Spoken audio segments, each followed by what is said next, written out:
Good morning, everyone, and Assalamu alaikum. I hope you all must be fine and doing great. Today, we are going to start our next topic, and that is road safety. So, let's get started. Okay, now I want that you guys take 1 minute and think about the other word related to the word road safety. As I think about this word and the other words which I am thinking right now, those are safety, accident, traffic, rules. These words are coming into my mind. So, you guys also take a minute and think about the other words which are coming into your mind related to road safety. Now, I'm going to tell you about what means by road safety. What means by road safety? Road safety is the protection and prevention of accidents by using all the safety measures. Thousands of people live in a large city. They have to go from place to place for work and school. Traffic is always on the move. Roads are busy in morning during work time and in the evening when people go home. Everyone on the road, whether they are driving, riding, walking, must obey traffic rules. These rules are made to keep everyone safe and prevent accidents. Traffic rules are written in a book called Highway Code.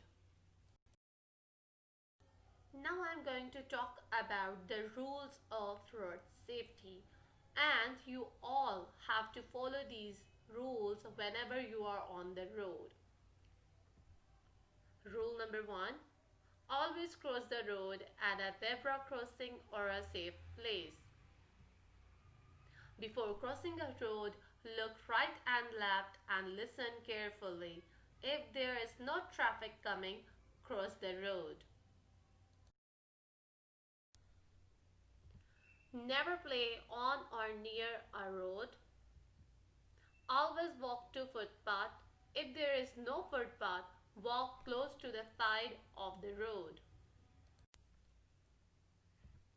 When you want to cross the road, make sure you can see both ways. Do not cross behind a parked vehicle. When you are driving, make sure you follow the traffic signals. If the signal is green, you can go. If the signal is yellow, you need to slow down. If the signal is red, you need to stop. Traffic signs. In this picture, you can see different traffic signs which we see around us when we are on the road. Exercise. What you're going to do is you are going to do the work page part C and D, and you are going to do the question answers in your notebook. What are the rules for crossing a busy road? Why are the traffic rules important? Where are the traffic rules given? Why do you think it is not a good idea to be noisy or to talk to the driver when you are traveling in a car or bus? I hope my all instructions were clear about the lesson and about the exercise. So best of luck your work. Thank you. Stay home, stay safe, take care.